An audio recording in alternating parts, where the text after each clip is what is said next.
નમસ્કાર દર્શક મિત્રો, તમે જોઈ રહ્યા છો બનાસધરા ન્યૂઝ અને હું છું જગદીશ વૈષ્ણવ। આજે રા ગામ ખાતે રામ મંદિર પ્રાણ પ્રતિષ્ઠા અયોધ્યા નિમિત્તે અત્યારે આમ જોવા જઈએ તો ભારત વર્ષની અંદર ઠેર ઠેર ગામડે ગામડે આવા સુંદર આયોજન કરવામાં આવી રહ્યા છે અને રથયાત્રા અને વરઘોડો પણ ગામડે ગામડે નીકાળી રહ્યા છે। તો અત્યારે થરાદ તાલુકાના રા ગામમાં પણ રાતે ભજન સંધ્યાપનનો કાર્યક્રમ રાખવામાં આવ્યો હતો।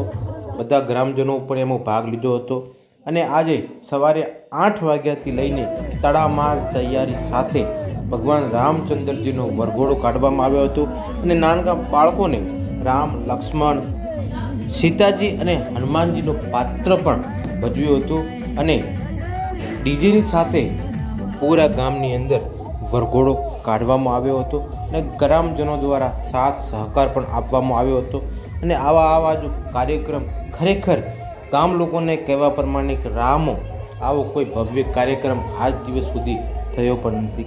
એટલે પૂરો હર્ષ અને આનંદની વાત કહેવામાં આવે કે આવનારા વર્ષોમાં પણ આવા 22 જાન્યુઆરીના દિવસે હર હંમેશ માટે આવા રામ મંદિરથી લઈને વરઘોડો પણ કાઢવામાં આવશે અને ગામ લોકો દ્વારા એવું પણ કહેવામાં આવ્યું છે કે રામનવમી, હનુમાન જયંતિ, મહારાણા પ્રતાપ જયંતિ, શિવાજી જયંતિ નિમિત્તે પણ ગામ લોકો દ્વારા સૌ સાથે મળીને આવું મસ્ત અને સુંદર આયોજન કરશે, કેમ કે આવા એકતા ગામમાં બની રહે અને આવો સુંદર વાતાવરણ અને સુંદર માહોલ જો જોવા મળ્યો છે। અત્યારે ગામડે ગામડે ઠેર ઠેર આવા માહોલ જોવા મળે છે અને એમાં બપોરે પ્રસાદી રૂપે ભોજન પણ રાખવામાં આવેલું હતું અને ગામ લોકોને એક સંગઠન હોય તો એમાં કામ કરવાની પણ મજા આવે અને ગામનું જે રામજી મંદિરનો ઇતિહાસ છે કે 405 વર્ષ પુરાણું મંદિર છે।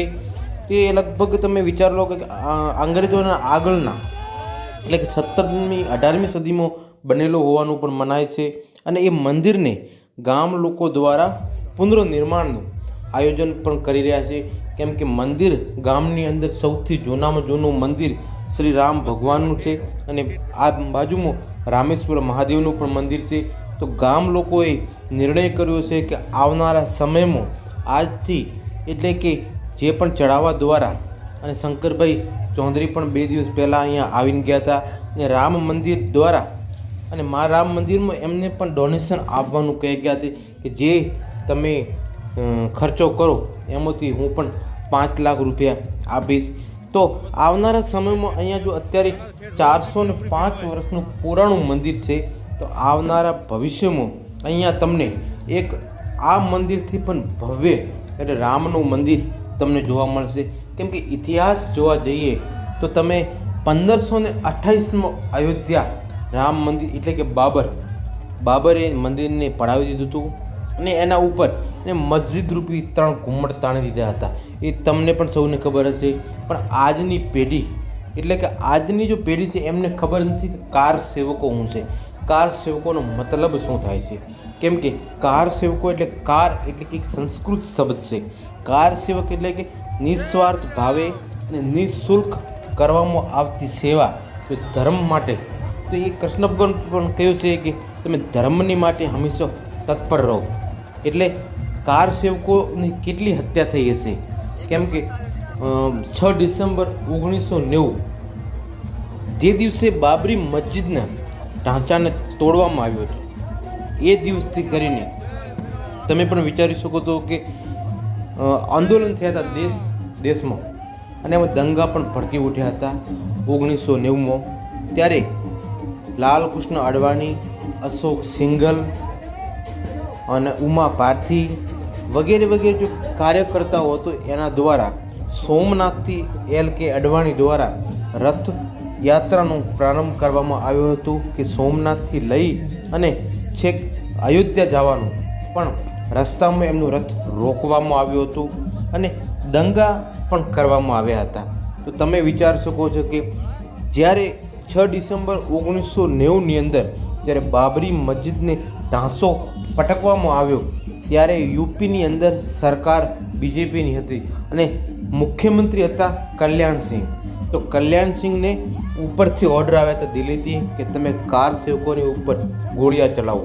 અને પણ કલ્યાણસિંહે એ દિવસે પણ એમને કીધું હતું કે રામ મંદિર એટલે કે જો કાર સેવકો આવ્યા છે એની ઉપર હું ગોળીયા આજ નહીં પણ કાલે પણ નહીં ચલાવું. અને એ રામ મંદિર માટે મારી સત્તા એક નહીં પણ આવી 100 સત્તા પણ મારે જો કબૂલ કરવી પડતી હોય ને જતી કરવી પડતી હોય તો હું એમાં તૈયાર છું.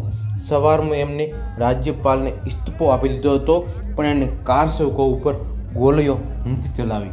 બીજે દિવસે ત્વરિત બનેલી સરકાર એટલે કે મુલાયમસિંહ યાદવની સરકાર એની દ્વારા કે બાબરી મસ્જિદ ઉપર સૌથી જો પહેલા વ્યક્તિ જો ચડ્યા હતા એ રામકુમાર કોઠારી, બીજા હતા શરદ કુમાર કોઠારી એટલે કે કોઠારી બંધુ એ કલકત્તાના રહેવાસી હતા. એમની દ્વારા જો બાબરી મસ્જિદ ઉપર ચડાવી અને ભગવો લહેરાવવામાં આવ્યો હતો. તો 2 દિવસ પછી અયોધ્યાના રોડની ઉપર પોલીસ દ્વારા એમનો ગોળીબાર કરી અને મોત નિપજાવવામાં આવ્યું હતું.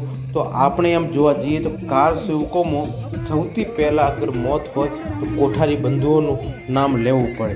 પણ આજની પેઢી દ્વારા એવું આપણે સમજાવી પણ નથી શકતા કે એમને ખબર પણ નથી કે કાર સેવકો શું થાય છે, કાર સેવકોએ કેટલું બલિદાન આપ્યું છે.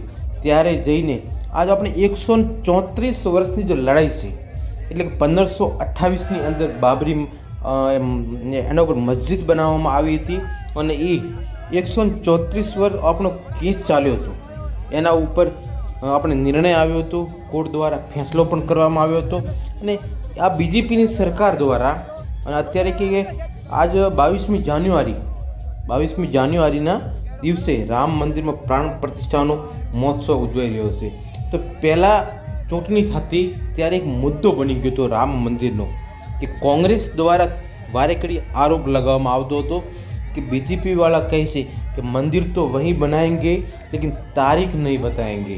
તો હવે બીजेपी વાળા પાસે કોંગ્રેસ વાળા ઉપર આક્ષેપ કરી રહ્યા છે કે જ્યારે તમે લાલ રામલલ્લાને માનતા નહોતા, અત્યારે તમે એમે પ્રાણ પ્રતિષ્ઠામાં આવવાનું મતલબ કે આમંત્રણ પણ કોંગ્રેસના મોટા નેતાઓને આપવામાં આવ્યું પણ એમને ના પાડ્યું છે કે અમને પ્રાણ પ્રતિષ્ઠા મહોત્સવમાં અમે નહીં આવીએ. તો તમે પણ વિચારી શકો છો કે હંમેશા સરકાર એકબીજા ઉપર આરોપ લગાવતી હોય છે પણ કોંગ્રેસ એક એવી પાર્ટી છે કે રામલલ્લા મંદિરની વિરુદ્ધમાં વકીલો પણ ઊભા રાખ્યા હતા. જય શ્રી રામ.